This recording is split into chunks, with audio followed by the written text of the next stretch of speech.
Canada announced plans recently to buy 88 F-35A Joint Strike Fighters for $14 billion. Defense Minister Anita Anand said in an online briefing the Royal Canadian Air Force would receive its first 4 Lockheed Martin-made F-35s in 2026, with the next 6 in 2027 and another 6 in 2028. The remainder would come in the subsequent years. The 5th generation fighters will replace Canada's current fleet of CF-18 Hornets, the Royal Canadian Air Force's version of the FA-18. Canada expects the full F-35 fleet to be delivered in time for the service to phase out the older fighters by the end of 2032.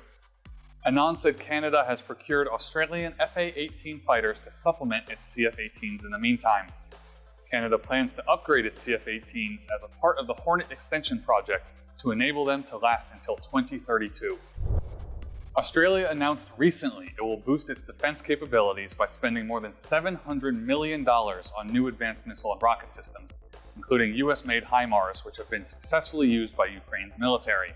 In Ukraine, the mobile, truck-mounted HIMARS have proved crucial in enabling Ukrainian forces to hit key targets, including a recent strike on a single building that had killed at least 89 Russian soldiers.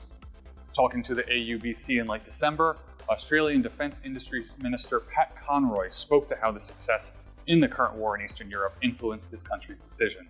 The effectiveness of the HIMARS system in the Ukrainian conflict has certainly influenced the government's decision here.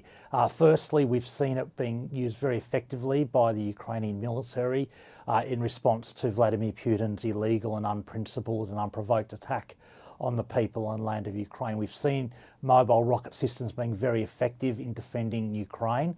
And secondly, that effectiveness has led to a massive increase in global demand for the HIMARS system. And that's why the Australian government increased the speed of the acquisition. We moved from making a decision sometime in 2023 to making a decision in 2022 because it was so important to retain our position in the production line for the HIMARS system. And just to give you an idea of how big a step up this system is, the Australian Army will be going from having an ability to strike targets 30 kilometres away to eventually being able to strike targets at ranges greater than 499 kilometres. So this is a massive increase in land strike capability. The Australian government said it had also signed a contract with Norway-based Kongsberg to buy naval strike missiles for destroyers and frigates, which would replace aging Harpoon anti-ship missiles starting next year.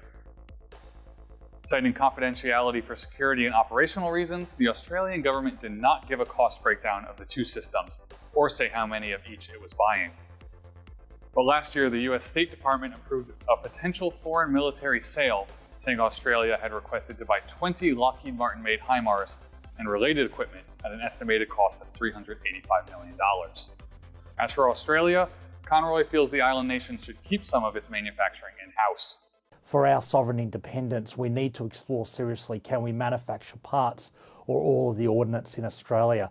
I was recently in Washington in October and I had some very productive meetings with the Secretary of the US Army, with Lockheed Martin and congressional leaders about the opportunities to manufacture missiles and other explosive ordnance in Australia. This is something that is critical after the Ukraine conflict, demonstrating global supply chains are under pressure. It's also something where we, as an ally of the United States, can support their efforts and Air Force posture in the Pacific region as well. The US Army is moving ahead with an advanced variant of its mixed reality goggle aimed at transforming situational awareness and more for the dismounted soldier.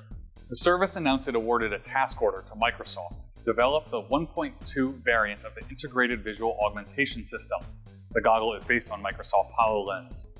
The do-it-all goggle brings the situational awareness and systems approach more traditionally available only to platforms such as fighter pilots or tank crew commanders, but for the individual dismounted soldier networked with a squad and larger units.